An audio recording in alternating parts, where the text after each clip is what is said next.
Hello everyone, welcome back to my channel. तो हम लोग आज सिर्फ ऑर्गेनाइजिंग की डेफिनेशन क्या है वो पढ़ेंगे पहले। तो आइए। Organizing is process of it is process of identify and grouping the work.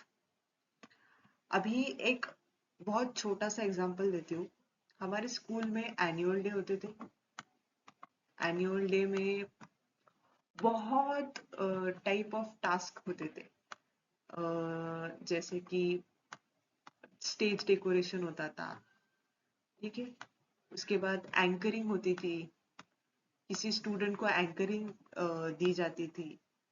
या फिर जो पेरेंट्स है, जो ऑडियंस है, उनको अरेंज करना, उनके सीट्स अरेंज करना।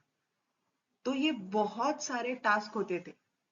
तो अभी जो हेड होती थी उस पूरे अरेंजमेंट की, तो वो क्या करती थी, ये सारे टास्क को आइडेंटिफाई करती थी।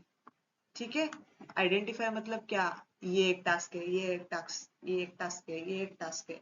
तो ये सबको टास्क को आइडेंटिफाई करती थी और उनको ग्रुप करती थी। ठीक है। फिर उसके बाद ग्रुप करने के बाद एक पर्टिकुलर पर्सन को उसकी अथॉरिटी दी जाती थी और उसको रिस्पॉन्सिबिलिटी दी जाती थी। फॉर एग्जाम्पल, एक टीचर है, उसको डेकोरेशन का काम दिया। ठीक है। जो भी स्टेज है उसको डेकोरेट करने का काम दिया। ठीक है। तो वो डेकोरेशन करने का काम दिया, तो फिर आपको पूरी अथॉरिटी है कि आपको कोई कॉस्ट का वो चीज नहीं देखनी है। आपको जो अच्छा लगे आप वहां पे डेकोरेट कर दो, हमारा स्टेज अच्छा लगना चाहिए। ये उनको अथॉरिटी दी और रिस्पॉन्सिबिलिटी दी कि पूरा स्टेज कवर होना चाहिए, पूरा स्टेज अच्छा दिखना चाहिए। ये उनको क्या दी, रिस्पॉन्सिबिलिटी दी गई। ठीक है। और फिर establishing relationship to enable people मतलब क्या, जो भी ग्रुप्स बने गए अलग अलग, उन सब ने एक दूसरे के साथ कोऑर्डिनेट करना चाहिए। ठीक है।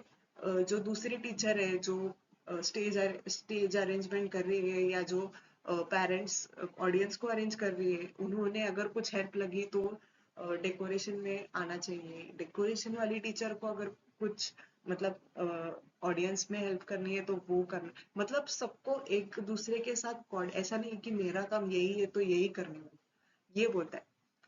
To achieve a common goal, common goal क्या है कि हमारा जो एनुअल डे है वो अच्छी तरीके से कंप्लीट होना चाहिए, उसमें कुछ बाधा नहीं आनी चाहिए या कुछ डिस्टर्ब नहीं होना चाहिए।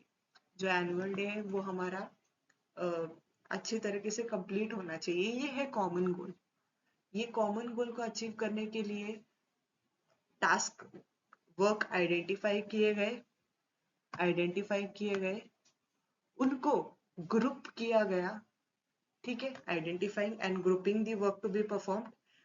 फिर जो भी ग्रुप्स अलोकेट किए गए उनको अथॉरिटी दी, उनको रिस्पॉन्सिबिलिटी दी। ठीक है। और establishing relationship to enable people to work. जो भी ग्रुप्स है उनको एक दूसरे के साथ कोऑर्डिनेट करना चाहिए, उनको एक दूसरे की मदद करना चाहिए to achieve a common goal. क्या कॉमन गोल है, that your annual day should be good. ठीक है। ये है कॉमन गोल। ये एक मैंने छोटा सा एग्जांपल, यही ऑर्गेनाइजिंग होता है। एक एक ऑर्गेनाइजेशन में जो भी टास्क होते हैं, काम होते हैं, उनको बांटते हैं, उनको आइडेंटिफाई करते हैं, उनको ग्रुप करते हैं। ऑडिटिंग हो, टैक्स ऑडिटिंग हो, अकाउंट्स हो, आईटी हो, उनको आइडेंटिफाई करके ग्रुप करते हैं। एक एक पर्सन एलोकेट करते हैं, उसको अथॉरिटी देते हैं, उसको रिस्पॉन्सिबिलिटी देते हैं, और सारे डिपार्टमेंट्स को एक दूसरे के साथ कोऑर्डिनेट करना चाहिए to achieve a common goal. मतलब जो भी प्रॉफिट है या जो भी ऑर्गेनाइजेशन का गोल है वो अचीव करने के लिए। ठीक है। This is organising. ओके। अगले लेक्चर में मिलते हैं। अभी सिर्फ डेफिनेशन। Thank you.